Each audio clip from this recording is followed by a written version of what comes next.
Hello बच्चों। आज की इस वीडियो में मैं शेयर करने वाला हूं अपना एक ऐसा सीक्रेट जो मैं फॉलो करता था जब मैं पढ़ाई करता था, और इस स्ट्रेटेजी ने मुझे बहुत मदद करी थी मेरे मार्क्स बहुत अच्छे लाने में। तो बच्चों, जब हम पढ़ाई करते हैं किसी भी सब्जेक्ट की और किसी भी क्लास में जब हम होते हैं, तो आपने नोटिस करा है कि आप कई बार हर सब्जेक्ट में ऐसा बोलते हो कि ये चैप्टर मुश्किल है या ये चैप्टर आसान है। इसके पीछे एक नॉर्मल सा लॉजिक है कि अगर आप किसी चैप्टर के कुछ क्वेश्चंस करते समय फंसते हो या आपसे नहीं होते या गलत हो जाते हैं, तो आप सोचते हो कि ये चैप्टर मुश्किल है। और अगर वही कोई चैप्टर आपने ऐसा करा जिसके सारे क्वेश्चन आपसे इजीली हो गए, कोई भी बात उसमें नहीं फंसी, तो आप कह दोगे कि वो चैप्टर आसान हो गया। तो वैसे तो ये आसान और मुश्किल शब्द रिलेटिव हैं। किसी के लिए कोई चीज मुश्किल आसान हो सकती है, किसी के लिए कोई चीज आसान मुश्किल हो सकती है। लेकिन अगर हम इसी चीज को अपने ऊपर लागू करें कि मान लो मुझे कोई चीज मुश्किल लग रही है, तो मैं बताता हूं कि मैं क्या स्ट्रेटेजी फॉलो करता था।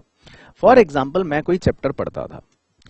अब उस चैप्टर के अंदर मैंने 10 क्वेश्चन सॉल्व करे और 10 में से मान लेते हैं 8 क्वेश्चंस मेरे ठीक हो गए, या मुझे लगा कि इसमें कोई दिक्कत नहीं है, ये मेरे को एक ही बारी में समझ आ गए।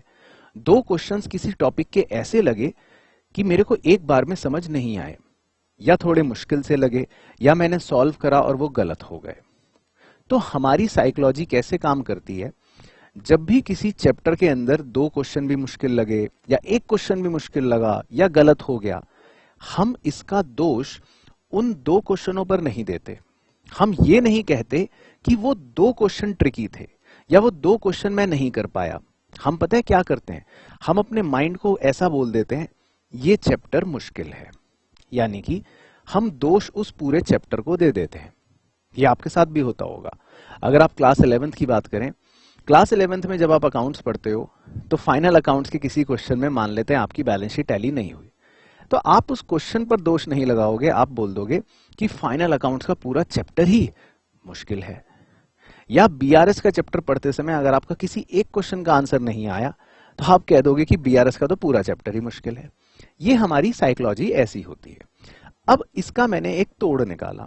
सबसे पहले तो मैंने अपने माइंड को ये बोला कि आज से ये डायलॉग ही बंद कि ये चैप्टर मुश्किल है।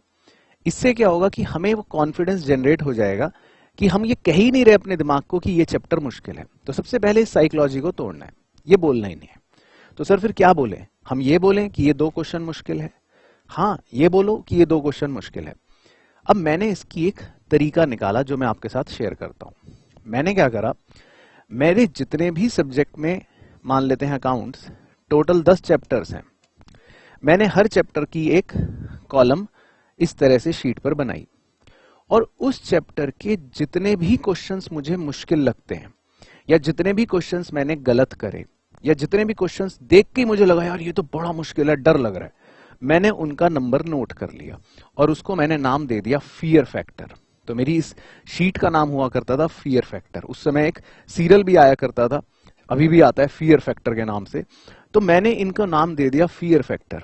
तो मान लेते हैं चैप्टर 1 में मुझे एक 23 क्वेश्चन बहुत मुश्किल लगा, एक 29 मेरा गलत हो गया, 36, 48, मान लेते हैं कितने भी क्वेश्चंस हैं, 61, 82।